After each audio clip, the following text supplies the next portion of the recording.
बुधवार को प्रधानमंत्री नरेंद्र मोदी की अध्यक्षता में हुई केंद्रीय कैबिनेट की बैठक में कई और बड़े फैसले भी लिए गए हैं। मोदी सरकार ने केंद्रीय कर्मचारियों को भी खास तोहफा दिया है। केंद्रीय कर्मचारियों के महंगाई भत्ते में 3% की बढ़ोतरी की मंजूरी दी गई है। साथ ही देश के विकास की रफ्तार को बरकरार रखने के लिए और भी कई फैसले लिए गए हैं। क्या है वो फैसले, इस रिपोर्ट में देखिए। हमारे सभी केंद्रीय कर्मचारियों को, पेंशनर्स को बधाई। आज से 1/7/2025 से डीए और डियरनेस रिलीफ 58% हो जाएगा, यानी 3% बढ़ा। बहुत ही बड़ी अच्छी बढ़ोतरी है ये, और करीब करीब 49 लाख एम्प्लॉयज़ और 69 लाख पेंशनर्स को इसका सीधा लाभ मिलेगा। जब सोच सही हो तो नतीजा भी बेहतर होता है, और मोदी सरकार ने इसे साबित करके दिखा दिया है।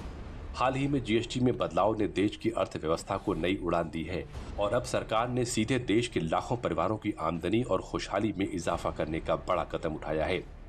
सरकार के इस फैसले से एक बात तो साफ है कि जब सरकार की सोच जनता के साथ हो, जब हर निर्णय जनता के हित में हो और हर कदम दूरदर्शिता से भरा हो, तो देश का विकास सिर्फ आंकड़ों या योजनाओं में नहीं, बल्कि हर नागरिक की खुशहाली और आत्मविश्वास में चमकने लगता है। दिवाली और दशहरे से पहले बुधवार को पीएम मोदी की अध्यक्षता में हुई कैबिनेट के फैसलों से देश भर में खुशियों की नई लहर दौड़ने लगी है। केंद्रीय कर्मचारियों का डीए 3% बढ़ा दिया गया है। इसका लाभ 49.2 लाख केंद्रीय कर्मचारियों और 68.7 लाख पेंशनर्स को मिलेगा। कैबिनेट बैठक में 57 नए केंद्रीय विद्यालयों को मंजूरी दी गई है। दालों के मामले में आत्मनिर्भर बनाने के लिए 11,440 करोड़ रुपए की योजना का ऐलान भी हुआ है। गेहूं का एमएसपी 160 रुपए प्रति क्विंटल बढ़ाया गया है। 2026-27 के लिए गेहूं के न्यूनतम समर्थन मूल्य एमएसपी में 6.59% की वृद्धि की गई है, जो पिछले साल गेहूं का एमएसपी 2,425 रुपए प्रति क्विंटल था, वो अब 2,585 रुपए प्रति क्विंटल किया गया।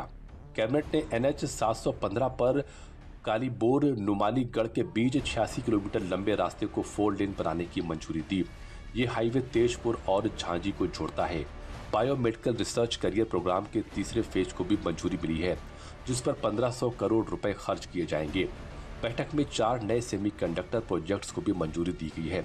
इसके तहत ओडिशा, आंध्र प्रदेश और पंजाब में प्लांट्स लगाए जाएंगे। बुधवार को कैबिनेट की इस बैठक में 7 बड़े फैसलों को मंजूरी दी गई है। फैसलों में बेहतर शिक्षा के लिए, किसानों की आय को बढ़ाने के लिए और विकास की रफ्तार को बढ़ाने के लिए कई बड़े फैसले लिए गए हैं। लेकिन सरकार के इन फैसलों में सबसे बड़ा तोहफा केंद्रीय कर्मचारियों को मिलने वाली है। केंद्रीय कर्मचारियों के महंगाई भत्ते में 3% की बढ़ोतरी सीधे उनके मासिक वेतन में इजाफा करेगी।